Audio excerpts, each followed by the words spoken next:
हलालत की इब्तिदा हुज़ूर सल्लल्लाहु तआला अलैहि वसल्लम के मर्ज़ वफ़ात की इब्तिदा कब हुई, इसके बारे में लोगों ने इख्तिलाफ़ किया है। हज़रत शेख अब्दुल हक मुहद्दिस देहलवी बुखारी रहमतुल्लाह ताला अलैह तहरीर फरमाते हैं कि जब माह सफ़र ख़त्म होने में 1 या 2 रोज़ बाकी रह गए थे तब हलालत की इब्तिदा हुई, यानी सर में दर्द पैदा हुआ। और हज़रत सुलेमान हैतमी जो कि सिक़ह लोगों में से हैं, उन्होंने इस बात पर जज़्म किया है कि 22 सफ़रुल मुज़फ़्फ़र को मजाज़ मुबारक नासाज हुआ।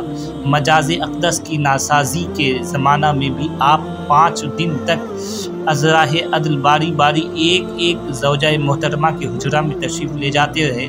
जब मर्ज़ में बहुत शिद्दत पैदा हो गई तो अज़वाज मुत्तहरात की इजाज़त से हज़रत आयशा सिद्दीक़ा रज़ियल्लाहु अन्हा के हुजरा मुबारका में क़याम फरमाया, और जब तक ताकत रही आप ख़ुद मस्जिद नबवी में नमाज़ें पढ़ाने के लिए तशरीफ़ लाते रहे।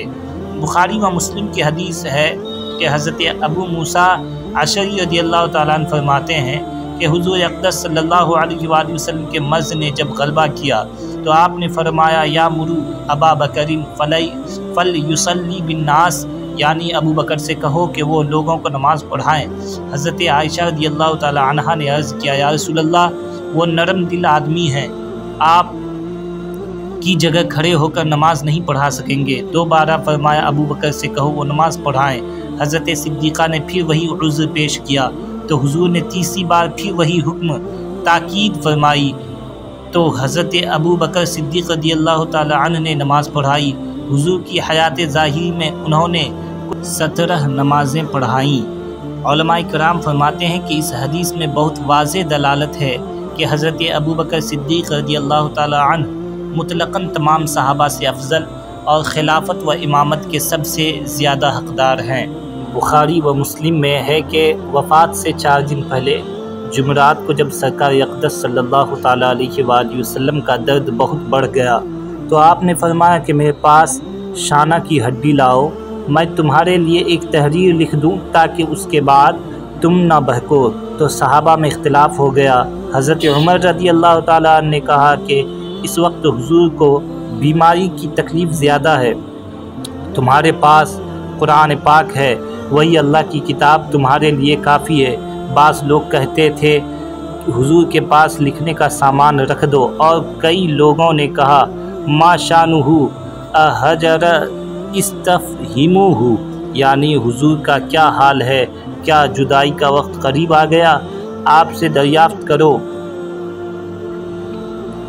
बाज़ सहाबा ने लिखने के बारे में आपसे दरियाफ़्त करना शुरू किया तो जवाब में आपने फरमाया कि मुझे मेरे हाल पर छोड़ दो, इसलिए कि मैं जिस हालत में हूँ वो उससे बेहतर है कि जिसकी तरफ तुम मुझे बुला रहे हो। बाज़ लोगों का ख़्याल है कि हुज़ूर सल्लल्लाहु तआला अलैहि वसल्लम खिलाफत का मामला लिखना चाहते थे, मगर हज़रत उमर रज़ियल्लाहु तआला अन्हु के रोक देने से यह अहम मामला रह गया। तो इस शुबह का जवाब यह है कि खिलाफत का मामला लिखना हरगिज़ मंजूर न था, इसलिए कि हज़रत अबू बकर सिद्दीक़ रज़ियल्लाहु तआला अन्हु की खिलाफत के मुताल्लिक़ हुज़ूर ने उसी मर्ज़ में इरादा फरमाया था, जैसा कि मुस्लिम शरीफ जिल्द 2 सफ़ा नंबर 273 में है कि हज़रत आयशा सिद्दीक़ा रज़ियल्लाहु तआला अन्हा से फरमाया कि अपने बाप अबू बकर और अपने भाई को बुलाओ ताकि मैं उनके लिए वसीयतनामा लिख दूं, इसलिए कि मैं डरता हूं कि कोई आरज़ू करने वाला आरज़ू करे या कोई कहने वाला कहे कि मैं अफजल हूं, हालांकि खुदाए ताला मोमिनीन अबू बकर के अलावा किसी को कबूल न करेंगे। मगर ऐसा इरादा फरमाने के बाद फिर हज़रत उमर या किसी दूसरे की मुमानियत के बग़ैर हुज़ूर ने ख़ुद ब खुद लिखना मौकूफ़ कर दिया, और फिर अगर खिलाफत के लिए वसीयत ही करनी थी तो उसके लिए लिखना ज़रूरी न था, बल्कि जो लोग हुजरा मुबारक में मौजूद थे उनके सामने ज़बानी वसीयत कर देना ही काफ़ी था। बुखारी और मुस्लिम में है कि एक दिन ज़ोहर की नमाज के वक्त आपको कुछ अफाक़ा हुआ तो आप खड़े हुए और हज़रत अब्बास और हज़रत अली रज़ियल्लाहु तआला अन्हुमा के सहारे मस्जिद में तशरीफ़ लाए और हज़रत अबू बकर सिद्दीक़ रज़ियल्लाहु अन्हु नमाज़ पढ़ा रहे थे। जब उन्होंने आपकी आहट महसूस की तो पीछे हटने लगे। हुज़ूर सल्लल्लाहु अलैहि वसल्लम ने उन्हें इरशाद फरमाया कि न हटो। आप हज़रत अबू बकर सिद्दीक़ रज़ियल्लाहु तआला अन्हु के बाएं जानिब बैठ गए, यानी उनके अपने दाहिने किया। और उस तरह आपने बैठकर नमाज़ पढ़ाई। आपको देखकर हज़रत अबू बकर सिद्दीक़ रज़ियल्लाहु ताला अन्हु और हज़रत अबू बकर रज़ियल्लाहु ताला अन्हु को देखकर दूसरे लोग नमाज के अरकान अदा करते रहे।